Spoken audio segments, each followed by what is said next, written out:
My girlfriend confessed she'd been unfaithful. With a smirk, she said, I needed a real man. What stunned me more than her words was how my friends all sided with her. I didn't say a word, just gave a slight smile, picked up my keys, and walked out. The next morning, my phone exploded. 32 missed calls. Let's rewind. It was Friday night, and we were in our usual haunt. Dim lighting, cheap drinks, a bar where birthdays and heartbreaks blended into the background. She had on my hoodie, the one she always borrowed. She looked great in it, like she always did when she wanted something.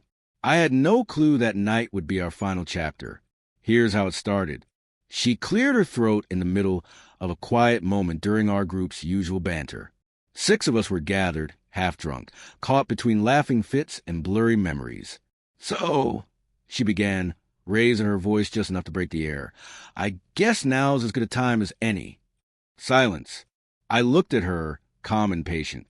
Then she turned to me and said with a smirk, I cheated. The word didn't pierce me. It just landed, like something you already suspected but chose to ignore. And honestly, she added, I needed a real man, not some guy who works tech support and spends weekends working on a car that still doesn't start. And then came the laughter. Their laughter. My own friends. They weren't stunned. They knew. No one defended me. Ben, the guy I used to call my brother, raised his glass to her. Damn, girl, he said. Savage, but honest. I respect that. Maya muttered something about how we'd all seen this coming. Even Chris, the one who once lived on my couch, just gave me that look, the one that said, take the L and walk away.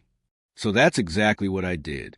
No shouting, no desperate questions, no thrown drinks, no dramatic exit, none of what she probably expected. Instead, I stared at her, really saw her, the hunger for attention, the hollowness behind that smirk, the false confidence masquerading as victory.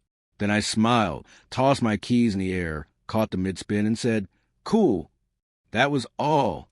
I turned, walked out. Their laughter swelled behind me as the door swung shut. But they didn't hear what I heard, what was forming in my mind. There would be no begging, no effort to win back people who laughed at my pain. Instead, I become someone too powerful to ignore, someone far beyond her reach. I met Emma 3 years earlier in a coffee shop near campus. She was reading the bell jar, wearing chipped black nail polish and a silver ring on her thumb. I asked her about the book. She looked up and said, only depressed people read this in public. Then she smiled. That was a spark. We connected fast, late-night drives, dumb inside jokes, falling asleep with her head on my chest like that was her home. She used to tell me, you're my calm. And I believed it. There were beautiful moments. She'd bring lunch when I stayed late at work. Call me her anchor, her center, when life spun out of control. When I was restoring that old 92 Civic in the garage, she'd sit beside me, hand me tools, play music in the background. We didn't have much. We weren't flashy, but we had something real. Or so I believed. The distance crept in gradually. She started going out more. Girls' nights became don't wait up texts. She stopped coming to the garage. Started rolling her eyes when I talked about starting my own IT consulting company. You're always chasing stuff that takes forever, she once said. I didn't argue. I used to think she was just exhausted, overwhelmed, maybe burned out from work or life. But the truth? She'd already checked out. She wasn't looking for comfort or support anymore. She was chasing flash and noise. And that chase led her straight to Caleb, a bartender with abs, a cocky grin, and the depth of the puddle. The dynamic shifted. Quietly. Suddenly Ben was spending more time with her than with me. Chris claimed neutrality, but silence has a side. Even Maya, who once clung to me in tears after a breakup, went radio silent. That night at the bar, I didn't just lose a relationship. I lost the whole ecosystem around it. My circle evaporated, but I didn't feel hollow. I didn't spiral. Instead, something inside me locked into focus. It wasn't anger. It wasn't heartbreak. It was clarity, sharp, cold, and exact. They hadn't turned on me because I was weak. They did it because I was still. Because I kept my head down. Because I let my loyalty speak louder than my presence. They mistook silence for softness. That was their mistake. The first night, I didn't sleep.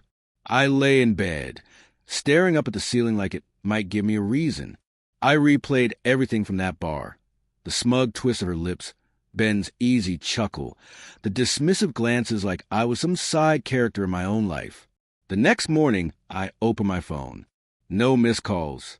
No apologies. Just one message in the group chat. Chris, no hard feelings, yeah?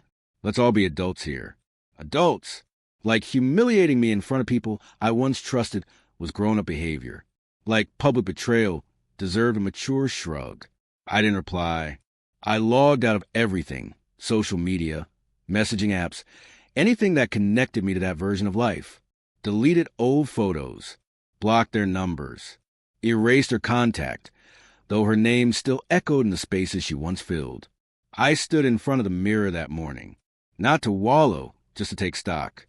Because if they all looked at me and saw someone replaceable, I needed to become someone unforgettable. So I got to work. Quietly. I emailed a professor who once told me I had the mind of a founder. Enrolled in night courses for cybersecurity. Started getting up at 5 a.m. and running until my lungs ached. Cleaned up my eating. Lifted heavy. Said yes to every project. IT gigs, local network repairs, freelance consulting. While they were busy pouring shots and pretending betrayal was boldness, I was crafting a life in silence. Not one of them knew where I'd gone. Not Ben. Not Maya. Certainly not Emma. She never called. Never texted. I guess she was too busy taking soft-lit selfies with Caleb, writing captions like, "Healing is beautiful," or "Right person, right time." Cute. Let's see how long that energy lasts when the novelty wears off. When the guy with no direction starts feeling like dead weight, and the one you left behind isn't behind anymore, he's miles ahead. By the second month, my old life felt like a past life. No pings, no notifications, no distractions, just discipline, systems, and the grind. And it paid off. One freelance gig turned into a contract, which led to a referral, which led to a long-term retainer. Within a few months, I was pulling in more than I used to in half a year. I formed my LLC, designed a minimal site, and offers started rolling in, this time from companies that used to ghost my applications. All of it without a single post. Without clout, just results. The physical shift followed the internal one. I dropped 18 pounds. Cut out junk. Ran 6 days a week. Lifted harder. My skin cleared. I got a haircut that didn't look like an afterthought. I started dressing like the man I was building, not to impress anyone else, but because I respected what I saw in the mirror. One night, walking past a storefront, I caught my reflection in the glass. For the first time, I didn't flinch. I stopped in front of that window and stared at my reflection. Would she even know who I was now? It didn't matter. The man looking back wouldn't have tolerated her nonsense for even 5 minutes. I hadn't posted anything online, but others had. I started showing up in event snapshots, launch parties, charity-fi Burmese chots, networking mixers. People still connected to Emma began seeing my face in places they didn't expect. And then my phone buzzed. Maya. Hey, stranger. You're looking sharp. Hope life's treating you well. Ben. Heard you launch your own company. That's crazy, man. Respect. Chris. Your name came up at a meeting today. Didn't expect that. You crushing it. I left them all unread. The version of me they used to know? He was gone. They abandoned him the night they laughed at my pain, and I simply buried what was left. Then the first cracks appeared. Emma's posts started thinning out. 2 months without a peep. Then came a blurry Instagram story at a birthday party. She was sitting in the background, alone, looking tired, dimmed. No Caleb. No captions about real men or glow-ups. Just a woman watching a party she no longer owned. I didn't feel triumphant. I didn't even smirk. I just felt finished. No more bitterness. Just detachment. Because when someone breaks you down in public and you rebuild in private, there comes a day when even their name carries no weight. It hit me on a quiet Sunday. Overcast skies. Coffee brewing. I was reviewing a presentation when my phone lit up once, twice, then nonstop. 32 missed calls in under 2 hours. Emma, Ben, Maya, all pinging like alarms from a burning house no one wanted to admit was on fire. Then the messages. Emma, I know I'm probably the last person you want to hear from, but please, just 5 minutes. Everything's falling apart. Emma, I messed up. You didn't deserve that. I get it now. Ben, yo, man, we were wrong. She told us things about how you treated her. I didn't know the full story. Sure you didn't. Maya, I was a coward. You always kept it real. Now she's crying on my couch, saying you'll never respond. Are you okay? I was fine. She wasn't. And the silence they once saw as weakness, it was now eating them alive.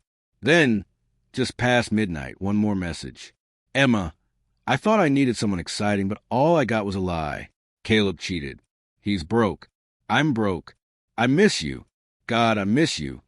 Emma, you were the best part of my life. I just didn't see it then. Please say something. I sat with that one, watched the typing bubble blink, vanish, come back, and disappear again. Then I locked my phone, flipped it face down, and went to sleep. Because by the time they finally understand what you were worth, you've already become someone they'll never get close to again. The next morning, another wave of texts. Emma, you probably hate me. I get it, but please say something. I miss who we were. I miss who I was when I was with you. That one hit hardest. Not the pleading, not the regret. It was that line, who I was with you. Because that's the truth, isn't it? She didn't just lose me. She lost a version of herself that only existed because I believed in her. And that woman, she's never coming back. I started typing. No drama. No anger. Just finality. Me, you didn't just walk away. You turned my heartbreak into entertainment. And when I left, I didn't just end us. I left behind the illusion that I wasn't enough. I'm not angry. I'm not bitter. I'm just done. Take care. Then I blocked her number. That was the closure I needed. I didn't wait for a response. Because real revenge isn't about destruction. It's about evolution. About becoming so completely whole that the people who once doubted you can't even imagine a place for themselves in your life. And while they spiral in regret, you rest easy. Because sometimes the sharpest revenge is no revenge at all, just silence and forward motion. Was it revenge or something deeper? If this story hit you, if it stirred something, if it reminded you of your own past, don't scroll past. Hit like, tap subscribe, and share it. Here, every betrayal becomes a reckoning, and every subscriber helps bring the next raw story to light. Drop your thoughts below. This was part of Lauren's story.